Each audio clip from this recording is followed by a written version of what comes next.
Alors avec vous, Fabien, lorsqu'on a préparé cet échange, vous disiez que Tic et Tac, on va se concentrer d'abord sur Tic et Tac dans nos échanges aujourd'hui, que c'était le EasyJet du ticketing. Vous compariez à EasyJet et effectivement en tant que pure player, votre objectif c'est de sortir un peu de cette relation traditionnelle de commerce, de vente, de dialogue autour uniquement de la vente. Quels sont justement vos objectifs, vous, directement ? Absolument. Alors j'espère que la comparaison avec EasyJet sera réussie pour les clients qui ne nous connaissent pas et qui testeront nos parcours clients, de nous dire si effectivement le parallèle est bon. Mais pour revenir à votre question, effectivement, l'enjeu pour nous aujourd'hui, c'est de coller aux usages. Je crois que ça a été déjà cité 3 fois, mais le basculement rapide, extrêmement brutal vers la mobilité nous impose de coller à ces attentes. Donc en tant que pure player, naturellement, notre canal, le canal digital est notre point de contact essentiel. Donc il faut être présent sur le mobile et il faut devenir mobile first. On en reparlera, je pense, après. Ça, c'était le premier thème sur lequel on a beaucoup investi pour repositionner l'entreprise dans cette perspective. Le deuxième sujet, c'est la personnalisation de l'expérience client. Lorsqu'on interroge les consommateurs, qui sont les consommateurs, les millennials, mais pas que, en fait, on se rend compte qu'il est essentiel pour eux que la marque prenne en considération leur parcours en tant que shopper au niveau individuel et adapte l'expérience client, l'interface utilisateur à l'ensemble d'informations qui leur sont propres. Donc c'est le deuxième thème sur lequel nous avons beaucoup travaillé en Test & Learn ces dernières années. Et puis le troisième sujet, c'est le contenu.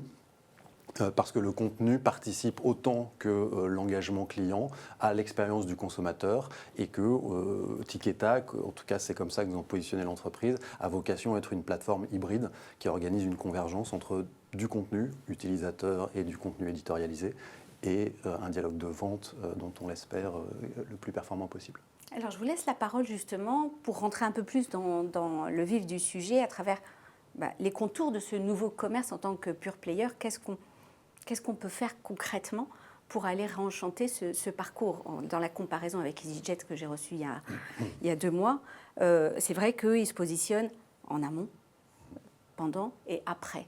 Si on fait un parallèle, et moi je trouve que la comparaison elle est juste, c'est vrai qu'au-delà de l'achat d'un ticket, d'un billet pour un spectacle, qu'est-ce que vous proposez globalement ? Alors effectivement, il y a globalement une expérience qui est une expérience omnicanal, omnidevice. Ce qui implique, et tu l'évoquais, ce qui ajoute de la complexité technologique. Aujourd'hui, l'ensemble des acteurs qui opèrent dans le domaine du e-commerce sont face à une diversité de solutions et de traitement de la donnée pour de l'acquisition client. Aujourd'hui, l'essentiel du travail autour de l'acquisition repose sur le traitement de la donnée. On-site ou au sein des applications mobiles, personnaliser l'expérience utilisateur, on l'a dit, pour pouvoir être plus pertinent et réduire en fait ses coûts de conversion. Et ça passe par le fait de déployer des plateformes type Data Management Platform, DMP, de connecter ces plateformes avec sa base de données CRM et d'être capable de faire dialoguer les deux de manière à activer cette donnée et à proposer au client, quel que soit son canal, encore une fois, des suggestions de produits qui sont les plus en affinité avec son profil. Donc ça, c'est un enjeu majeur, donc un enjeu de technologie qui s'est déployé de manière encore plus forte avec l'avènement du mobile ces dernières années. Cet enjeu impose, en tout cas c'est un sujet sur lequel on travaille beaucoup, de développer des algorithmes personnalisé, donc à chaque marque, à chaque opérateur dans le domaine du digital, de constituer son patrimoine algorithmique qui va être un élément déterminant pour se différencier de ses concurrents. Voilà. Alors justement, sur la partie mobile spécifiquement, est-ce que on voit bien qu'aujourd'hui le mobile prend de l'ampleur et devient le point de contact prioritaire. Est-ce que pour Tic et Tac, c'est quelque chose qui se ressent à la fois en termes de parcours, mais aussi au final en termes de transformation? Vous aviez parlé de business et la finalité aussi. Tout à fait. Tout à fait. Alors, le mobile est un point de contact intéressant puisqu'il intervient en amont du tunnel, mais il intervient aussi de plus en plus comme dernier point de contact avant la conversion, ou dernier kilomètre jusqu'à la conversion. En ce qui nous concerne, en fait, le mobile est aujourd'hui le premier canal de contact avec nos clients. Plus de 50% de nos audiences sont réalisées sur le mobile. Je crois que c'est une croissance de plus de 180% sur les 12 derniers mois. Et aujourd'hui, quasiment un tiers de notre chiffre d'affaires est réalisé directement sur le mobile. Donc la transaction est opérée sur soit le site mobile, soit les applications smartphone et tablettes. Et là encore en croissance à 3 chiffres sur les 12-18 derniers mois.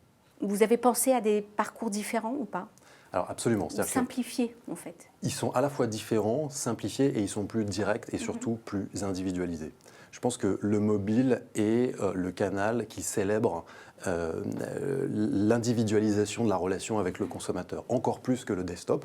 Pourquoi? Parce qu'on est en situation de mobilité par définition lorsque l'on utilise ce point de contact et que la contrainte de l'interface, la contrainte de la célérité de connexion impose d'aller beaucoup plus rapidement à l'essentiel. Et donc de proposer, encore une fois, une sélection de produits très très fine, très très personnalisée par rapport au PC, à l'usage desktop, où on prend plus son temps pour comparer, pour faire du window shopping. Voilà. D'accord. Dernière question, là, elle concerne le groupe Le Figaro en tant que directeur marketing digital.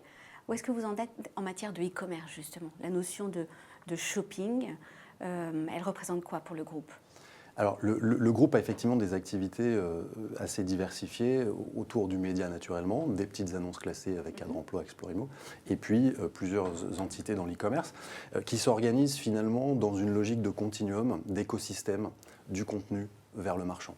Et toute la stratégie que nous déployons depuis quelques années autour de l'enrichissement de nos activités e-commerce, c'est systématiquement de les combiner à nos verticales médias afin d'accompagner le consommateur de l'expérience aspirationnelle et de la valeur de prescription qui est apportée par les contenus jusqu'à la faculté, s'il le souhaite, d'aller au bout de sa conversion au travers de nos différents actifs.